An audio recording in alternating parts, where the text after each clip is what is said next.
Eu cumprimento a amada igreja na paz do Senhor Jesus, amém? Gênesis capítulo 2, nós vamos ler o versículo 7, o versículo 8 e o versículo 15. E a palavra de Deus diz assim: E formou o Senhor Deus o homem do pó da terra, e soprou em suas narinas o fôlego da vida. E o homem foi feito alma vivente, e plantou o Senhor Deus um jardim no Éden, do lado oriental, e pôs ali o homem que tinha formado. Versículo 15: E tomou o Senhor Deus o homem e o pôs no jardim do Éden para o lavrar e o guardar. De toda a obra da criação, de todas as criaturas que Deus formou, todos os animais, todas as plantas, todas as flores, árvores, frutos, tudo aquilo que Deus criou, o homem foi a única criatura que Deus escolheu e chamou para compartilhar da vida com Deus. Porque quando Deus foi criar o homem, Ele disse: façamos o homem à nossa imagem, conforme a nossa semelhança. E quando Deus cria o homem, o desejo no coração de Deus era apenas um: que nós, homens, mulheres, seres humanos, refletíssemos Deus, porque fomos feitos à sua imagem, e resplandecêssemos a sua glória, porque somos a sua semelhança. Por isso que em Efésios capítulo 1, no versículo 11 e 12, a palavra de Deus vai nos dizer: em Cristo fomos também feitos herança, predestinados segundo o propósito daquele que faz todas as coisas conforme o conselho da sua vontade, a fim de sermos, para louvor da sua glória, nós, os que de antemão esperamos em Cristo. Então Deus cria o homem para si, para que o homem glorifique o nome do Senhor. Quando Jesus Cristo morre, sobe aos céus e dá dons aos homens, nós já aprendemos. O dom que Ele deu a todos nós, aquele talento que todo mundo tem, é fazer Deus se manifestar entre os homens. Esse foi o propósito da criação do Senhor quando Ele criou o homem, quando Ele criou a mim, quando Ele criou a você. Só que quando a gente olha para a palavra de Deus, durante o processo da criação, nós vemos Deus sendo Deus. Vamos entender Gênesis capítulo 1, versículo 3. Por exemplo: e disse Deus: haja luz. Versículo 4: e viu Deus que a luz era boa. Versículo 5: e chamou Deus a luz dia. Ao longo de todo o capítulo número 1, antes de Deus fazer o homem se tornar alma vivente, Deus era Deus. Mas a partir do momento que Deus forma o homem, que Deus sopra do seu espírito na narina do homem e faz do homem alma vivente, Deus se torna o Senhor Deus. No versículo 7 que nós lemos: e formou o Senhor Deus o homem do pó da terra, e soprou nas suas narinas o fôlego da vida. A gente sabe que Senhor é tudo aquilo que exerce domínio e influência sobre as nossas vidas. Quando o Senhor faz o homem, sopra em suas narinas e torna o homem alma vivente, e o Senhor passa a ser o Senhor Deus e não apenas Deus, Deus está nos ensinando que desde o princípio da criação, toda criatura foi feita para se sujeitar a Deus.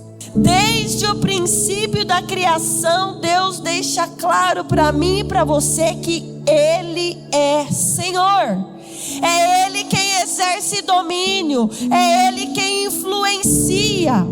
E se nós queremos verdadeiramente ser a sua imagem, conforme a sua semelhança, a gente precisa reconhecer o Senhor Deus nas nossas vidas. A gente precisa entender e se sujeitar a um Deus que é poderoso, a um Deus que é glorioso, a um Deus que tem o domínio do céu, da terra e do que há debaixo da terra. Para que nós pudéssemos resplandecer a sua glória, nós precisamos diminuir, nós precisamos descer, nós precisamos matar as nossas vontades, nós precisamos matar a nossa carne, nós precisamos matar o nosso orgulho, quebrar o nosso coração, tirar a altivez dos nossos olhos, limpar as nossas mãos, tomar a nossa cruz, negar a nossa vida e seguir a Ele, para que Ele cresça e resplandeça através das nossas vidas. Tanto era o desejo no coração de Deus de que nós agíssemos com Ele dessa forma, que logo depois de formar o homem, Deus planta um jardim para o homem. Deus forma o homem, Ele não deixa o homem à deriva. Deus forma o homem, Ele não deixa o homem desamparado, mas Ele planta um jardim, Ele planta um paraíso para colocar o homem neste lugar. Quando a gente olha para o verbo plantar, plantar significa introduzir na terra a semente. Plantar significa fornecer as condições para que aquela semente, aquela muda que foi plantada, crie raízes e se desenvolva.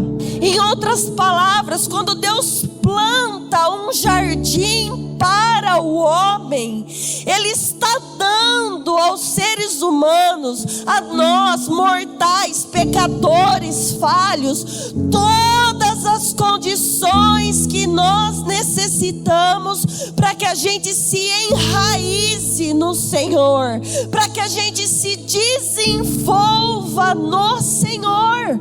Ele nos dá a sua palavra, que é viva e eficaz para iluminar os nossos caminhos e livrar os nossos pés dos embaraços. Ele nos dá o pão vivo que desce do céu para saciar a nossa fome. Ele dá a água viva, pura e cristalina que flui do seu rio, que sai do trono do Senhor para saciar a nossa sede. Ele dá a força que a gente necessita para a gente vencer as adversidades, vencer as batalhas do dia a dia. Ele dá a provisão que a gente necessita nos nossos momentos de escassez. Porque Ele disse: não vos deixarei, nem vos desampararei, mas estarei convosco até a consumação dos séculos. Tudo aquilo que nós necessitamos, nós encontramos nele. Ele plantou esse jardim para nós. Tudo aquilo que nós precisamos, nós encontramos no Senhor. Seja ele físico, seja a necessidade espiritual, Ele plantou um jardim para nós. Todos os dias Ele nos dá condições para que a gente cresça e ganhe raiz, para que a gente cresça em comprimento, em altura, em largura, em profundidade, porque nada nos separará do amor do nosso Deus.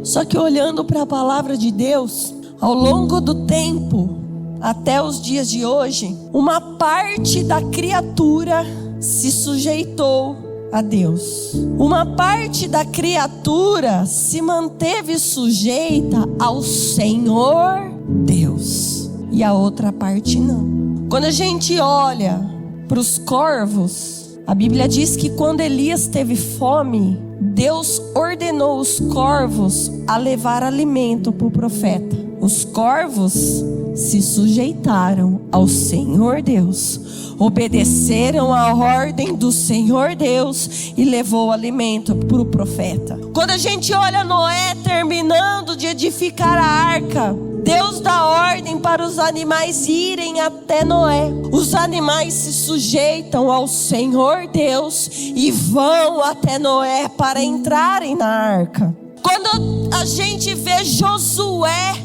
na peleja contra os seus inimigos, Deus vira para o sol e fala: te detenhas e não cesse até que os inimigos sejam postos por escabelos dos pés. E o sol se sujeita ao Senhor Deus e obedece.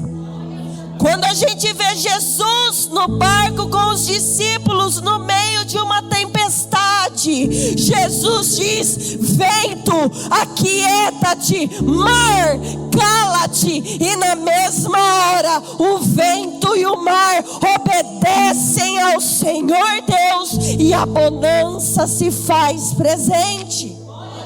Até hoje a natureza está sujeita ao Criador, mas a maioria dos homens não. Quando a gente olha Adão e Eva, Deus criou um paraíso, Deus deu tudo o que eles precisavam, mas o Senhor deixou um conselho, um pedido. O Senhor falou: na árvore do conhecimento do bem e do mal, dessa não comerás. Adão e Eva não se sujeitam ao Senhor Deus e desobedecem e comem do fruto proibido. Quando a gente vê o povo passando sede no deserto e Moisés vai orar, clamar um socorro para o Deus provedor, o Deus que supre as nossas necessidades, o Senhor fala: Moisés, fala com a rocha, porque eu vou fazer sair a água dela. Mas Moisés pega o seu cajado, vai na rocha, pá, e bate. Ele não se sujeita ao Senhor Deus e desobedece. Quando Deus vira para Jonas e fala: Jonas, levanta daí e vai para Nínive, e fala que se eles não se arrependerem em 40 dias, eu vou subverter essa cidade, eu vou destruir tudo. Jonas se levanta e foge da ordem do Senhor. Ele não se sujeita ao Senhor Deus e desobedece. Quando Deus vai trazer juízo sobre Sodoma e Gomorra, e Deus vê Ló com a sua família naquele lugar, Deus envia 3 anjos com uma única ordem: pega sua mulher, pega suas filhas, sobe as campinas de Moabe e não olha para trás. Mas no meio do caminho, a mulher de Ló não se sujeita à ordem do Senhor Deus e olha para trás e vira uma estátua de sal. Desobedeceu. Pergunto para nós nessa noite: quem tem sido o Senhor das nossas vidas? Nós estamos nos sujeitando ao Senhor Deus, ou nós estamos tratando Deus como Deus? Ele é só Deus. Deus é Deus na minha vida, Ele não é o Senhor Deus. Quando a gente olha, Deus ele planta esse jardim, Ele dá essas condições para o homem num local muito específico. O versículo 8 de Gênesis capítulo 2 vai falar que o jardim foi plantado do lado oriental. Por que Deus escolhe o Oriente para plantar esse jardim? Ezequiel capítulo 43 versículo 2: e eis que a glória do Deus de Israel vinha do caminho do Oriente, e a sua voz era como a voz de muitas águas, e a terra resplandeceu por causa da sua glória. No Oriente está a glória de Deus. Por isso que em 1 Coríntios capítulo 10, o versículo 31, o Senhor nos diz: quer comais, quer bebais, ou façais qualquer outra coisa, fazei tudo para a glória de Deus. Por isso o homem não foi posto no jardim para ficar de braços cruzados. Deus deu uma missão para ele: lavra e guarda esse jardim. Quando a gente olha para a palavra lavrar e a gente busca o significado dela, lavrar é o mesmo que preparar a terra para poder ser cultivada.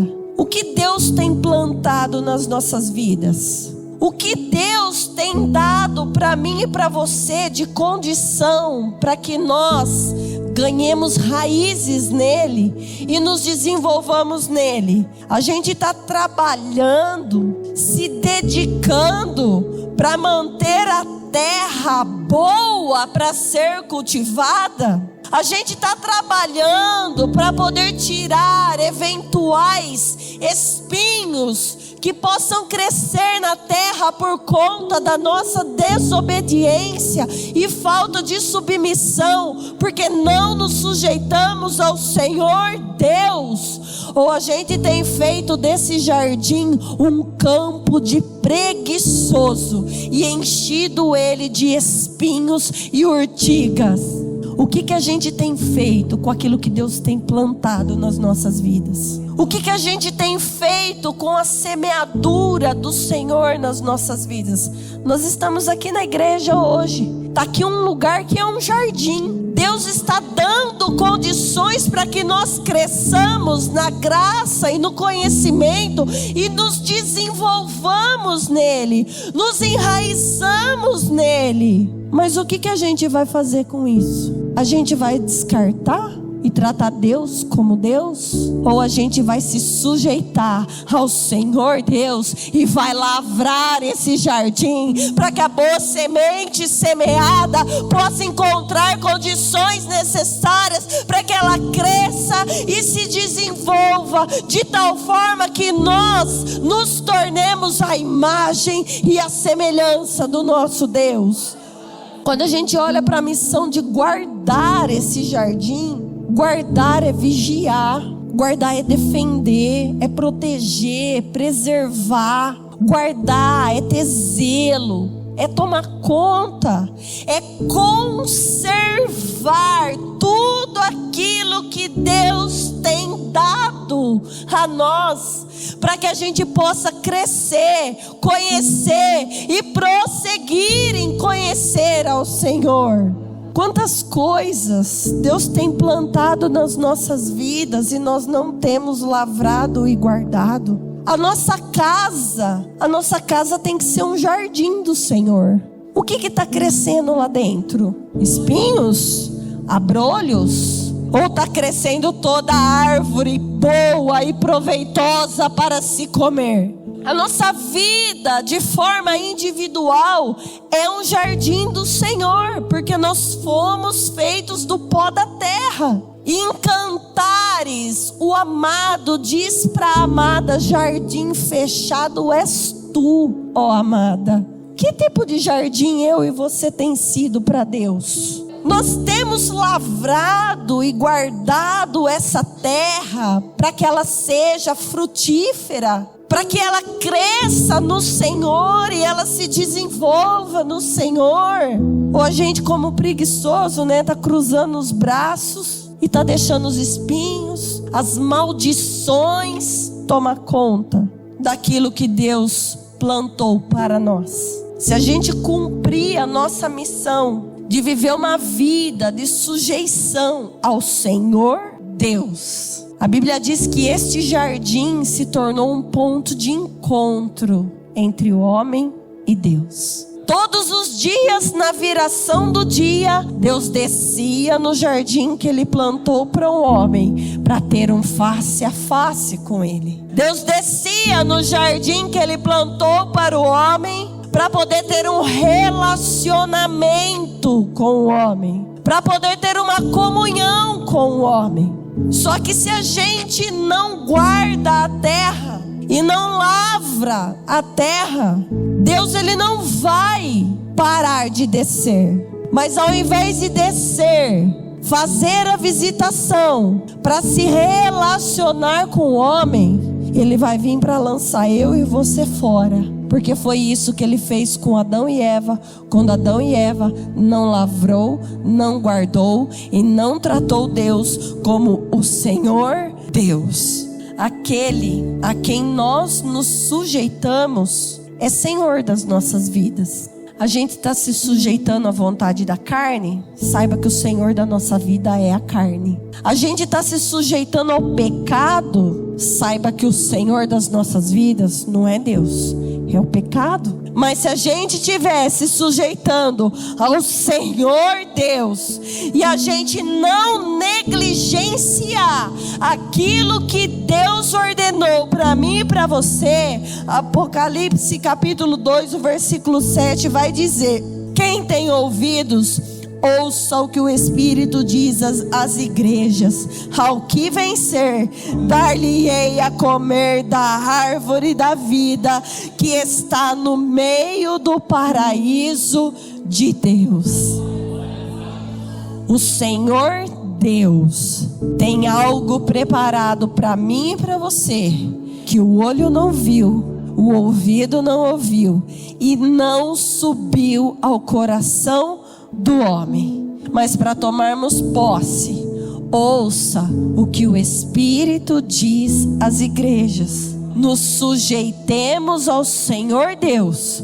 Criatura sujeita ao seu Criador. Lavre e guarde este jardim, para que a gente possa tomar posse da árvore que está no meio do paraíso, para a glória de Deus. E eu agradeço a minha oportunidade no nome de Jesus. A gente vai ler esse texto, mas antes de ler eu vou pegar uma frase do texto que a gente vai ler daqui a pouquinho, onde Jesus chega nos seus discípulos. Ele faz a seguinte pergunta para os seus discípulos: e vós, quem dizeis que eu sou?